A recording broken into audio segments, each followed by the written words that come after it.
जय श्री राम सभी को। तो देखिए, अपना चैनल जो है वो श्री राम एस्ट्रो गुरु के नाम से है और उस सीरीज़ में सरल ज्योतिष का भाग 1 और सरल ज्योतिष परिचय भाग 2 ये अपनी वीडियो हो चुकी है। तो आज की वीडियो में अपन देखेंगे कि ज्योतिष शास्त्र के अंतर्गत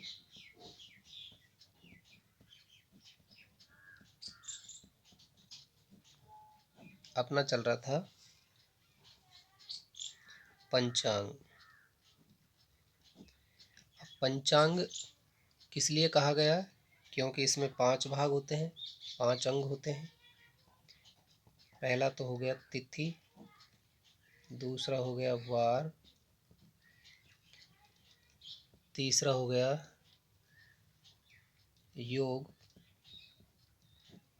चौथा हो गया करण और 5वां हो गया नक्षत्र। तो पिछली वीडियो में अपन ने तिथि के बारे में और वारों के बारे में ये जान लिया था। अब तीसरा पार्ट है योग। तो देखिए, योग कितने होते हैं, क्या होता है योग, तो इसको देखते हैं आज। तो योग, तो देखिए, सूर्य प्लस चंद्रमा जब ये गति में 13 अंश और 20 कला, 13 अंश और 20 कला का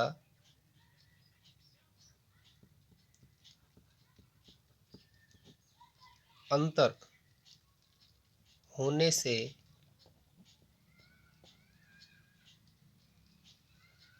एक योग का कालांश बनता है।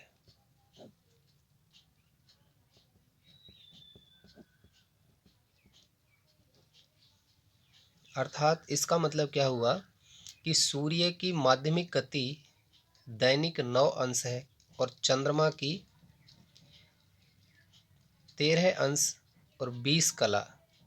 जिस समय में दोनों मिलकर औसतन ये 13 अंश और 20 कला की दूरी आकाश में जब पार करते हैं तो उस कालांश का नाम एक योग बनता है, उसको एक योग कहा जाता है। अब योग कितने हैं, योगों की संख्या कितनी है? तो योग जो है वो 27 हैं, 27 योग हैं। अब 27 योग कौन कौन से हैं आपके? विषकुंभ हो गया,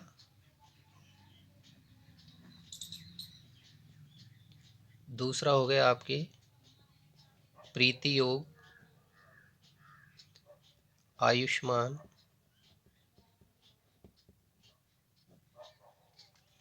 सौभाग्य,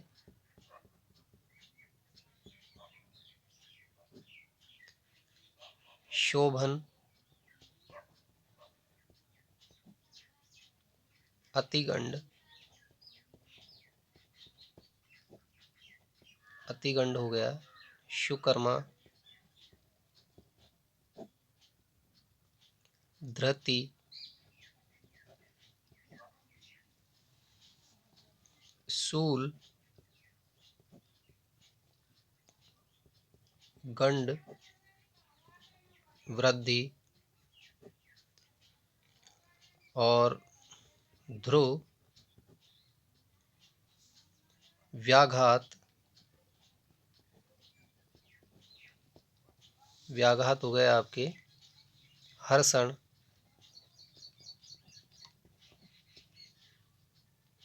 वज्र, सिद्धि, व्यतिपात,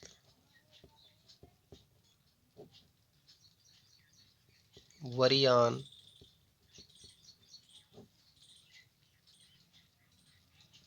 परिघ,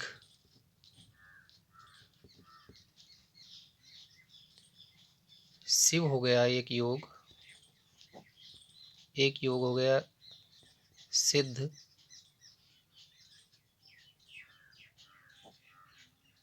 साध्य, शुभ, शुक्ल,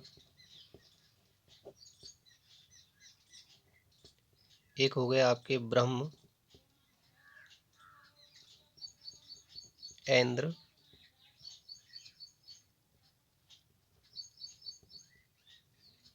वैधृति।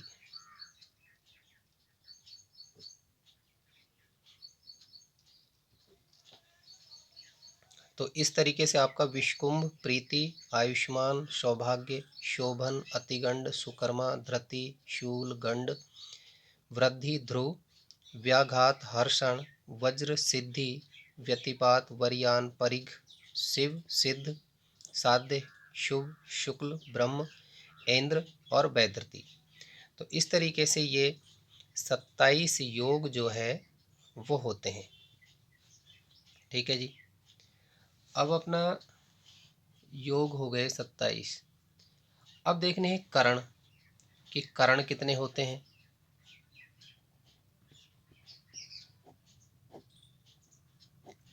अब करण देखिए कि सबसे पहले ये देखते हैं कि करण कितने भागों में इनको जो है बांटा गया है।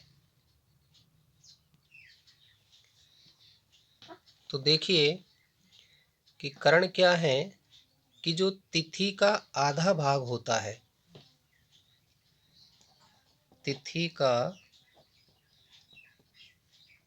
आधा भाग, तिथि का जो आधा भाग होता है उसको ही करण कहते हैं। तिथि के आधे भाग को करण कहते हैं। तो तिथियों के सूक्ष्म प्रभाव को जानने के लिए प्रत्येक तिथि के 2 भाग मान्य किए गए हैं। एक तिथि के 2 भाग मान्य किए गए हैं। तिथ्यर्घम कर्णम स्यात्, प्रत्येक भाग की कर्ण संज्ञा दी गई है। अब ये कर्ण देखिए आपके,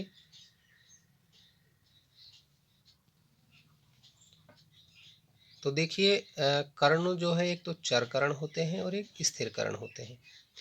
अब चर कर्ण में जो है 7 कर्ण आते हैं। तो उन 7 कर्णों के नाम हो गए आपके बव, बव कर्ण हो गया, बालव हो गया, कौलव हो गया और तैतिल हो गया और कर और आपके वणिज और विष्टि, जिसको भद्रा भी कहा जाता है। और आपके स्थिर कर्णों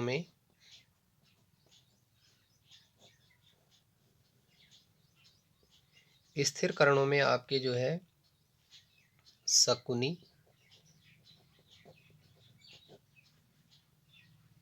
चतुष्पद,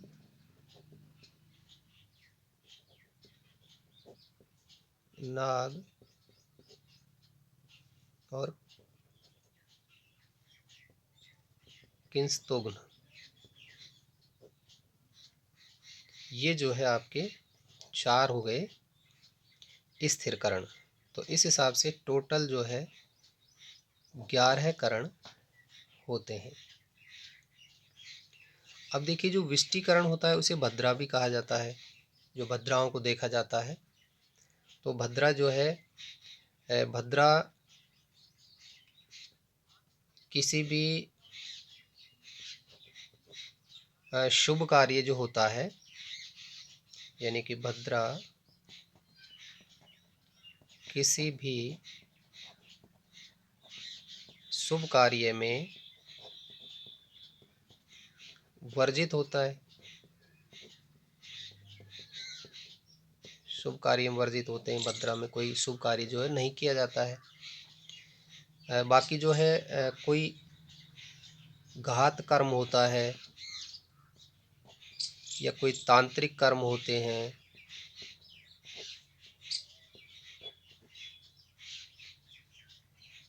है ना, ये सब ऐसे कार्यों के लिए जो है भद्रा का जो है भद्रा के करण में जो है किया जाता है। अब देखिए पंचांग का जो अगला जो है भाग, ये करण हो गया अपना। तो अगला है नक्षत्र। तो नक्षत्र का अध्ययन करने से पहले योग में अपन एक बार देख लेते हैं कि जो योग पढ़ा था अपन ने, जो योग होते हैं, अब उनमें एक होता है द्विपुष्कर योग।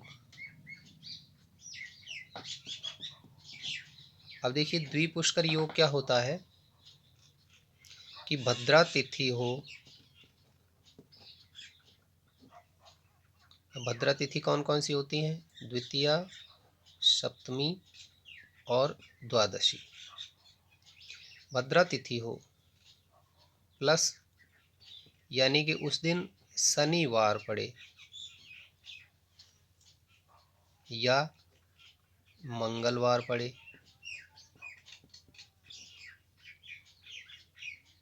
या रविवार,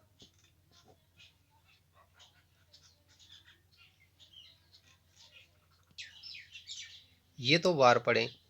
और उस दिन जो है धनिष्ठा या चित्रा या मृगशिरा, इन नक्षत्रों में से कोई नक्षत्र पड़ता है उस दिन, तो ये उस दिन को द्विपुष्कर योग बनता है। अब इस द्विपुष्कर योग का जो है क्या फल है, कि ये क्या फल देता है, कैसा फल देता है, कि इस दिन जो भी कार्य किया जाता है तो लाभ हो या हानि या कोई व्याधि, तो ये सभी में दुगना फल देता है। उस दिन किया गया कार्य उसमें दुगना फल मिलेगा। यदि लाभ का कार्य है तो उसमें लाभ भी आपको दुगना ही होगा, हानि का है तो हानि भी ज़्यादा ही होगी आपको, व्याधि दुख संकट का है तो दुख संकट भी उसके अंदर कोई ऐसा कार्य करेंगे तो ज़्यादा ही होगा। तो ये द्विपुष्कर योग का फल है जो है। अब इसी तरीके से एक देखिए त्रिपुष्कर योग होता है। अब त्रिपुष्कर योग कब बनता है कि जब भद्रा तिथि हो, यानी कि 2, 7 और 12 ये तिथियां पड़ें और शनि या मंगल या रविवार ये वार पड़ते हैं, प्लस विशाखा, उत्तरा फाल्गुनी या पूर्वा भाद्रपद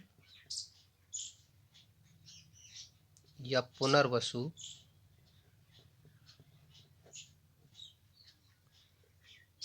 या उत्तराषाढ़ा,